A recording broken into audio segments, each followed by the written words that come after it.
if you've never done a 53-man roster projection, I encourage you to try, because until you've done it, it's super easy to be like, oh, we got to keep that guy. Oh, we got to keep that guy.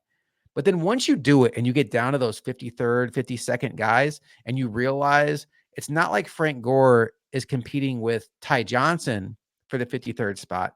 He's competing with the 10th offensive lineman or the 5th edge rusher or the 6th round pick that you're also high on. So that's where those decisions get really tricky. Or he's competing with a safety at a position that the Bills are down some guys. And that's where it's like, man, can I really keep this guy? Well, let's start with Frank Gore Jr. He's a guy that really popped in this last preseason game. He's a guy that you were high on when the Bills signed him as an undrafted free agent. We both, thought he was an intriguing day 3 level prospect in the draft, somebody worth taking a shot on.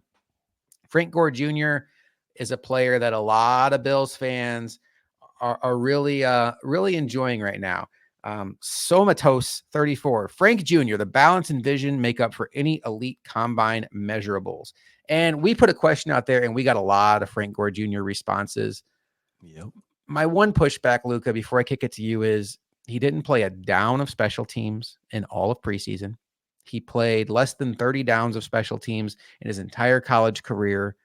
And if you're talking about a guy who's going to be the 4th running back on the team, because Ray Davis, James Cook are here, and Ty Johnson, I expect to be here, he has to play special teams to matter.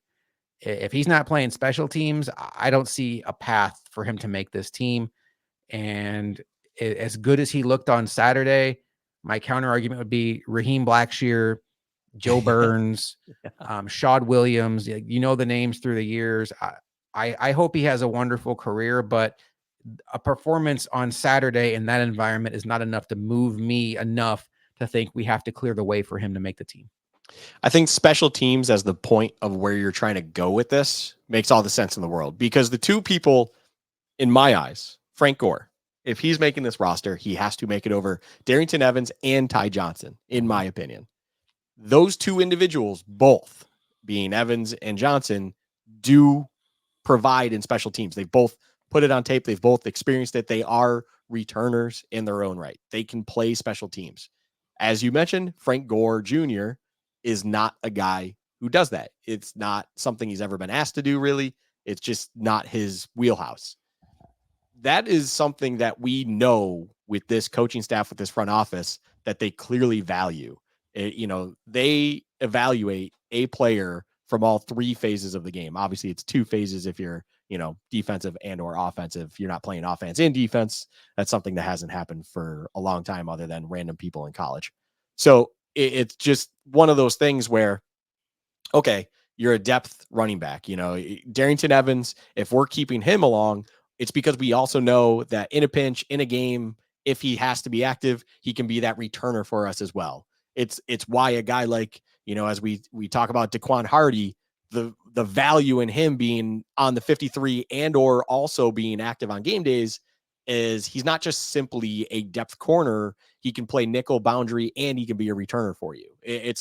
You have to be versatile if you're one of these depth pieces, because those are the kinds of guys that could have to step up in multiple roles depending on what happens both in a game or throughout the week, regardless, because of, say, someone picked up an injury, a small knock during practice, whatever it might be. So Frank Gore just doesn't have that versatility to his game right now in the sense of where he can be played, that it's ultimately going to hold him back. And yes, I think his performance in the week 3 preseason game was nice to see. It's also one where I think also NFL teams outside of the Bills still value that individual. If you're a depth running back or skill position in general, you should be good at a couple things. And I can see Frank Gore being the kind. He went through the draft undrafted. He signed with the Bills. There's a reason for it. Whatever the reason is, it's not like we were sitting there and we know, but I can feel confident-ish that if you were to let him go at roster cutdown time, you should be able to bring a guy like him back on the practice squad and let him still sit there if you still feel good about him. That is the kind of player he is, and that's fine.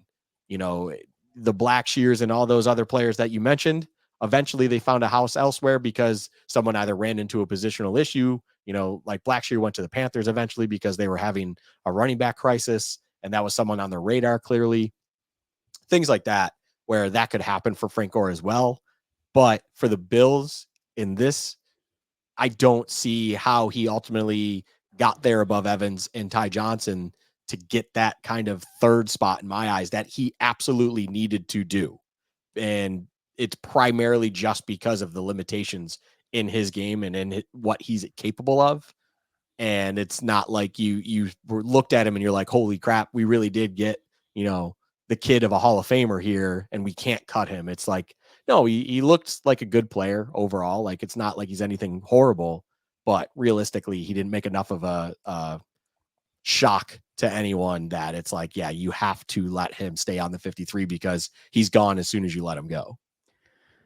If the Bills wanted to keep Frank Gore Jr., I think a couple dominoes would have to fall. One, I think Marquez Valdez-Scantling would have to probably start the year on injured reserve. And that would mean that KJ Hamler would then have a path to making the team as not only your deep threat, but also as a kick returner. Although I'm getting the vibe that no matter what happens with Marquez Valdez-Scantling, that Mac Hollins might be the guy in the Gabe Davis role where you just are running deep every play, taking guys with you. I'm getting that vibe. And then on top of everything I just said, then you'd have to believe that Frank Gore Jr. is a better prospect or a better player than Ty Johnson. So if you can get there, then he can make the team. I will say this. You would make that move if Frank Gore Jr. was a good pass protector. Mm-hmm. The problem is he's not. The Bills right now in their running back room lack a good pass protector. That's not Ray Davis. It's not James Cook. It's not Ty Johnson. It's not Frank Gore. None of these guys have that reputation. Maybe Frank Gore showed them something in the summer that we have not been privy to, and maybe that is a deciding factor. In my opinion, this is a pretty easy decision. Frank Gore is going to be cut. I will say the good news, Luka. There's a lot of good running backs out there. You just mentioned, we were talking beforehand, Michael Carter, a former fourth round pick, is like not even a thought to make the Cardinals roster. And that's a guy that has name value in this league. I don't think that there's going to be a line of teams eager to go pick up Frank Gore, who was undrafted. So they all passed on him in April, who doesn't play special teams. What's the incentive for them to add him to their roster? Now, he might decide he'd rather go to the Broncos practice squad or something like that. But I do think practice squad is his future, and I think very much he could wind up on the Bills practice squad. So I think we're sharing a brain there. A cool story. I'd love to be wrong on this. I'd love to find out that Frank Gore wowed the Bills so much they just can't let him go. But I feel like I've seen this enough in the NFL with running backs that teams kind of know what they're looking at. And we've seen a lot of running backs shine in that last preseason game.